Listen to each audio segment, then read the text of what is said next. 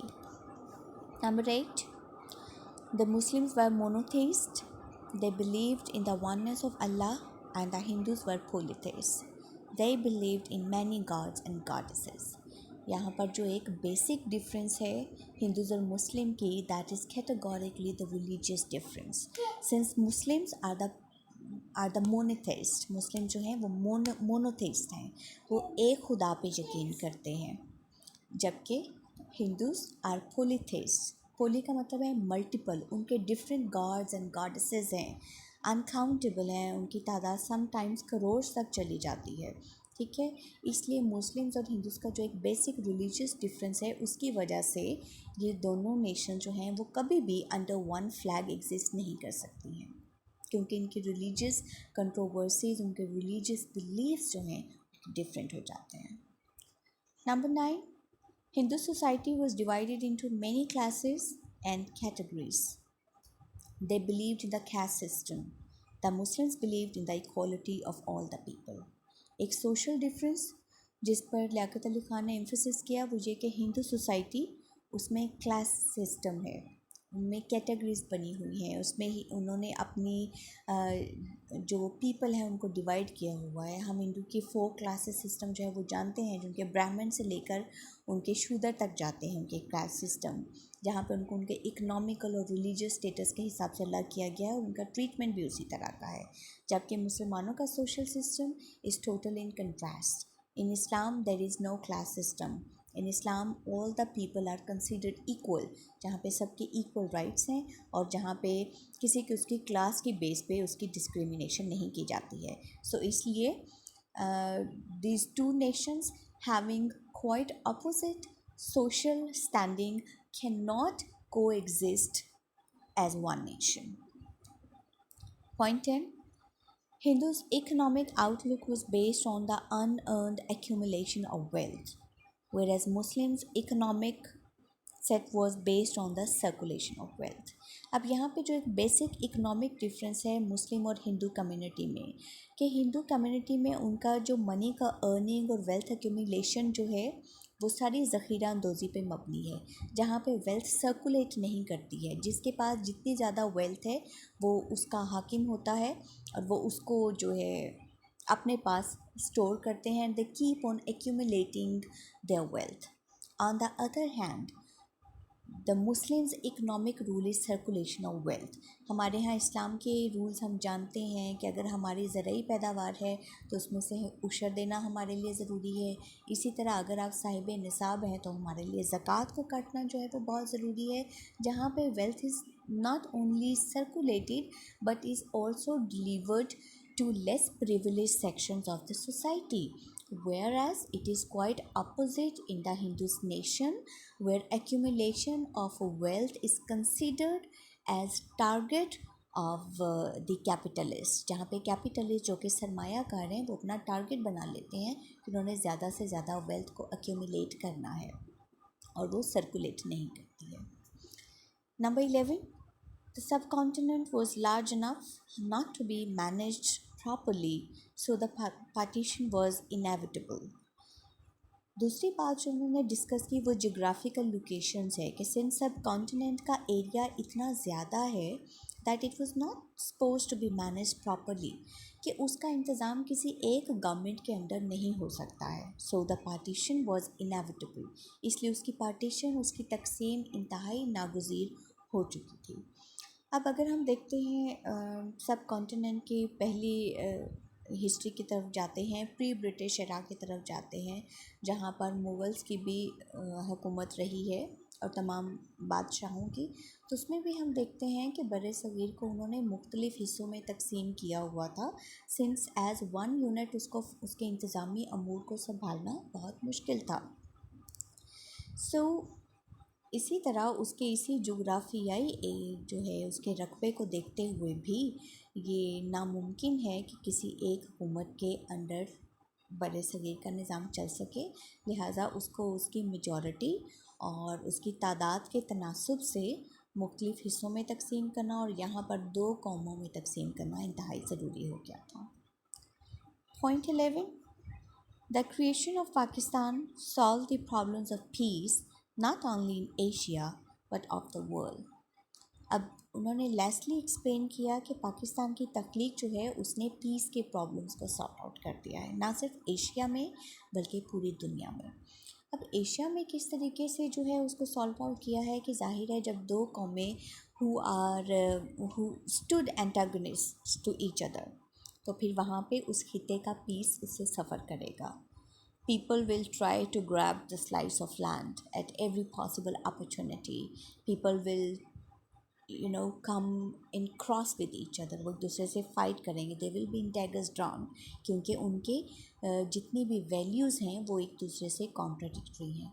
لیکن جب نیشنز کو ان کی اپنی سولیڈیرٹی دے دی گئی، ان کو ان کی جغرافیکل لوکیشنز کے ساتھ ان کو فل اٹانومی یعنی پوری خود مختاری دے دی گئی، that is a positive step towards establishment of peace, جس سے ایشیا میں جو ہے پیس اسٹیبلش ہو جائے گا.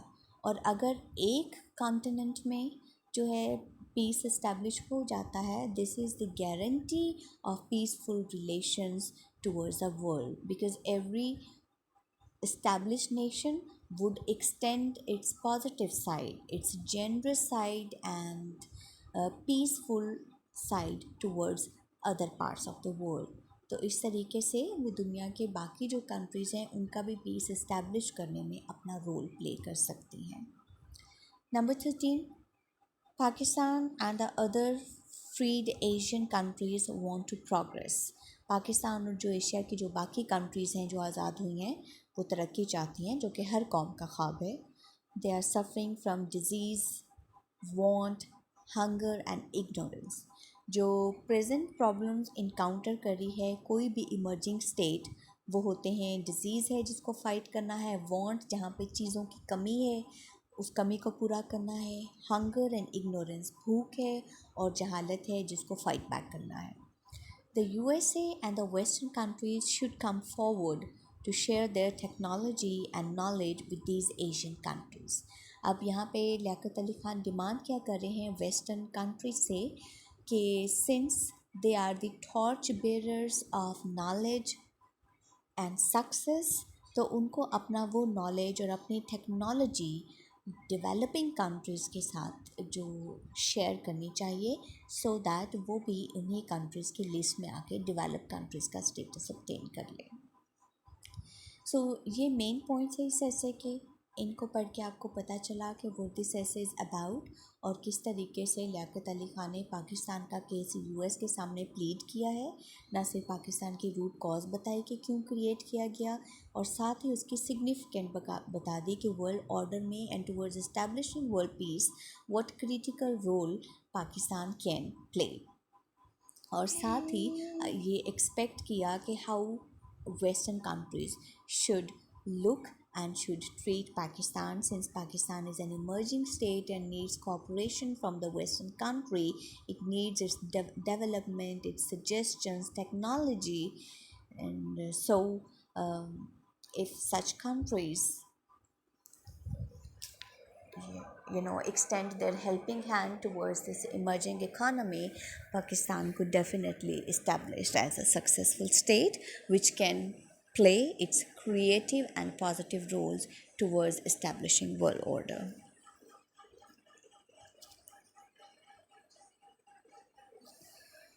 آپ کے سامنے ایک اور پیراگراف جو ہے وہ اوپن ہے. یہ اس ایسے کے انٹروڈکٹری ریمارکس ہو سکتے ہیں. Liaquat Ali Khan was the first prime minister of Pakistan. Pakistan کے پہلے وزیر اعظم تھے. He was the right hand of Quaid Azam محمد علی جناح. قائد اعظم محمد علی جناح کے رائٹ ہینڈ تھے، دست راست تھے. This essay named Pakistan and the Modern World is an extract from a speech delivered at the University of Kansas in America when he was being bestowed on an honorary degree. یہ ان کا ایسے ایک extract ہے ان کی speech میں سے جنہوں نے کینسس یونیورسٹی میں کی، جہاں پہ ان کو اعزازی ڈگری بھی دی گئی. There he advocated the case of Pakistan very successfully. جہاں پہ انہوں نے پاکستان کا کیس کو ایڈوکیٹ کیا. Liaquat Ali Khan was an eloquent orator. Liaquat Ali Khan ایک بہت اچھے مقرر تھے. He threw light on the reasons which brought about the creation of Pakistan. وہ وجہیں بتائیں جن کی وجہ سے پاکستان بنا. He also discussed the problems faced by this newborn state. اور انہوں نے اس نوزائیدہ اسٹیٹ کو جو پرابلمس درپیش تھے وہ بھی بتائیں. لیاقت Ali Khan told the Americans that the creation of Pakistan was a very wise step and it had removed the tension in Asia. انہوں نے بتایا کہ یہ ایک بڑا وائز اسٹیپ، بڑا دانش مندانہ اسٹیپ تھا پاکستان کا بننا، اور اس نے ایشیا میں کشمکش کو ختم کر دیا. Creation of Pakistan was going to play a very important role in stabilizing Asia. Pakistan کی کریشن ایشیا میں پیس کو اسٹیبلائز کرنے میں بڑا امپورٹنٹ رول پلے کرتی ہے. He also invited the role of the USA and that of the West to share their stock of experience and knowledge for the progress and well-being of Pakistan. انہوں نے U S سے اور western countries سے demand کی کہ وہ اپنا knowledge اور ٹیکنالوجی بھی پاکستان کے ساتھ شیئر کریں تاکہ پاکستان بھی پروگریس کر سکے. He told that Pakistan passed through the same experience through which America had passed 2 centuries ago. انہوں نے بتایا کہ پاکستان نے وہی ایکسپیرینس کیے ہیں جو اب سے 2 centuries پہلے امریکہ نے کیے ہیں. He suggested that they should defy aggression everywhere. اور انہوں نے کہا کہ امریکہ کو جہاں کہیں بھی اگریشن، ظلم و بربریت ہو رہی ہے، امریکہ کو اسے فائٹ کرنا ہے. They must realize their responsibility of the world peace. اور اسی طرح ویسٹرن کنٹری کو ورلڈ پیس کو اسٹیبلش کرنے میں ان کی ذمہ داری کو بھی نبھانا ہے. They should arrange a constructive outlook. اس لیے ویسٹرن کنٹریز کو ایک تعمیری نقطہ نظر رکھنا ہے. The Americans should particularly assist the people of Pakistan to preserve their liberty. اور امریکنز کو خاص طور پہ پاکستان کی لبرٹی، پاکستان کی آزادی کو پریزرو کرنے کے لیے، اس کو سلامت رکھنے کے لیے ان کا ساتھ دینا چاہیے. They should also help the people of Pakistan to preserve their living standards. ساتھ ہی امریکن کو پاکستانی لوگوں کو ان کا لیونگ اسٹینڈرڈ، ان کا رہن سہن بہتر کرنے میں مدد کرنی چاہیے. So that they may really enjoy the fruit of their independence. تاکہ وہ آزادی سے پورے طریقے سے لطف اندوز ہو سکیں. This speech of Liaquat Ali Khan proved that he really wanted to establish good relations with America. لیاقت علی خان کی یہ اسپیچ نے پروو کیا کہ وہ امریکہ کے ساتھ واقعی اچھے تعلقات استوار کرنا چاہتے تھے. ابھی جو یہ والا پارٹ آپ نے پڑھا ہے، اس پارٹ کو آپ اپنا ایز اے لرننگ میٹیریل رکھیں گے. یہ آپ کا اس ایسے کے بارے میں انٹروڈکٹری ریمارکس ہیں جن کو آپ مائنڈ میں رکھیں گے and you will reproduce them. کوئی بھی کویشچن جو آپ اٹیمپٹ کرنے لگتے ہیں آپ اس سے ہیلپ لے سکتے ہیں. کل کے لیکچر میں ہم فردر جو ہے وہ ان سارے پوائنٹس کو ان کو الیبوریٹ کریں گے اور آپ ان کے بارے میں ڈیٹیل پڑھیں گے. اب اس پارٹ کے بارے میں انٹروڈکٹری پارٹ کے بارے میں جو بھی کویشچن ہے وہ آپ مجھ سے کر سکتے ہیں. Till then take very good care of yourself. Allah حافظ.